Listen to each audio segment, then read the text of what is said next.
Baik, bismillahirrahmanirrahim. Perkenalkan, nama saya Safira Audia dengan stambuk F221222065. Pada kesempatan kali ini, saya akan menjabarkan jawaban dari tugas mid semester dengan mata kuliah manajemen proyek. Baik, langsung saja. Soal yang pertama, jelaskan apa yang dimaksud dengan manajemen proyek dan mengapa penting bagi organisasi untuk memiliki manajemen proyek yang efektif dalam mencapai tujuan mereka.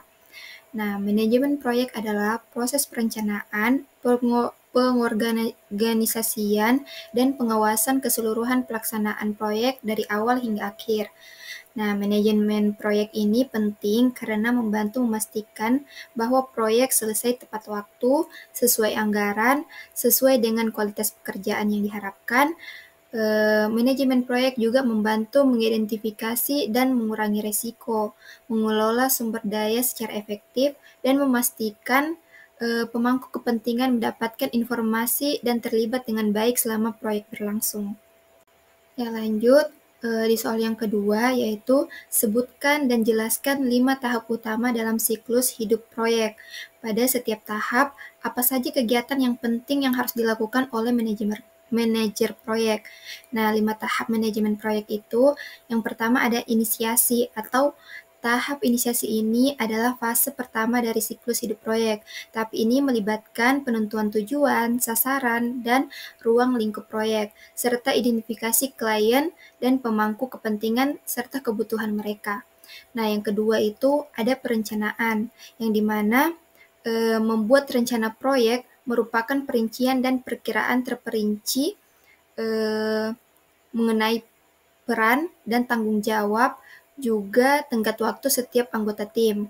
Nah, yang ketiga itu ada eksekusi, yang dimana tahap pelaksanaan adalah tahap di mana pekerjaan proyek yang sebenarnya berlangsung. Anggota tim diberi tugas dan tanggung jawab masing-masing dan mulai mengerjakan hasil proyek tertentu yang ditetapkan pada tahap inisiasi.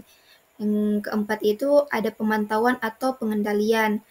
Nah, tahap ini memastikan proyek berjalan sesuai rencana dan memenuhi tujuannya.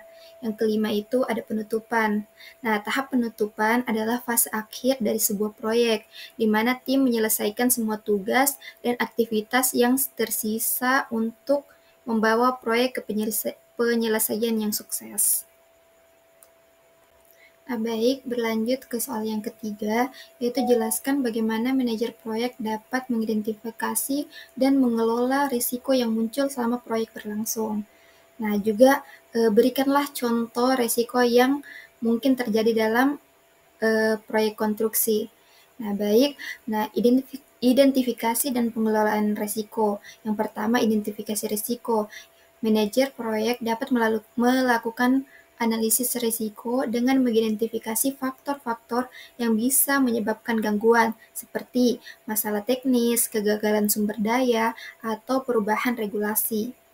Terus ada namanya evaluasi risiko. Setiap risiko teridentifikasi harus dievaluasi berdasarkan kemungkinan yang terjadi dan dampak terhadap proyek. Nah, yang ketiga itu ada mitigasi risiko, yang dimana manajer proyek kemudian merencanakan langkah-langkah mitigasi untuk meminimalkan dampak atau mencegah risiko tersebut terjadi. Nah, contoh dari risiko dalam proyek konstruksi, yaitu cuaca buruk yang dapat menghambat proses pembangunan, keterlambatan pasokan bahan yang mempengaruhi jadwal proyek, terus kecelakaan kerja yang dapat menyebabkan keterlambatan dan biaya tambahan.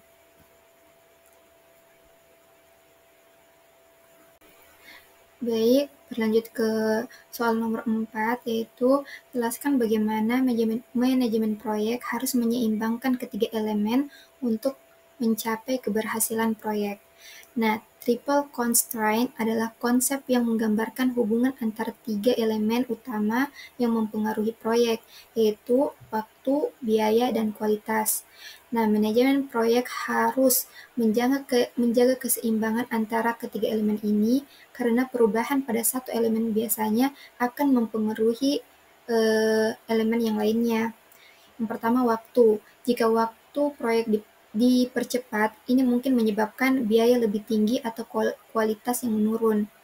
Yang kedua, biaya. Jika anggaran dibatasi, proyek mungkin harus diselesaikan lebih lama atau dengan kualitas yang lebih rendah.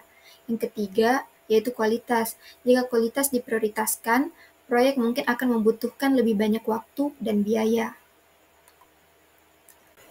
Baik, berlanjut ke soal yang nomor 5, yaitu jelaskan peran penting pemangku kepentingan stakeholder dalam sebuah proyek dan bagaimana manajemen proyek dapat mengidentifikasi dan mengelola harapan. Nah, stakeholder adalah individu atau kelompok yang memiliki kepentingan dalam proyek. Mereka biasa mempengaruhi atau dipengaruhi oleh hasil proyek. Nah, manajemen proyek harus mengidentifikasi stakeholder sejak awal dan membangun komunikasi yang efektif untuk mengelola harapan mereka ini.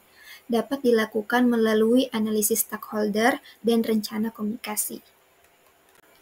Nah, berlanjut ke soal nomor 6, jelaskan bagaimana manajer proyek sebaiknya mengelola perubahan ini melalui proses manajemen perubahan proyek atau change management. Nah, perubahan bisa terjadi selama proyek berlangsung, seperti perubahan skop, waktu, atau biaya. Manajemen perubahan melibatkan proses identifikasi perubahan, analisis dampak, dan persetujuan dari pihak terkait dan penerapannya. Nah, tanpa manajemen perubahan yang baik, proyek bisa keluar dari kendali. Baik, berlanjut ke soal nomor 7, yaitu apa yang dimaksud dengan work breakdown structure dalam manajemen proyek, dan jelaskan bagaimana dia dapat membantu dalam perencanaan dan pengelolaan proyek.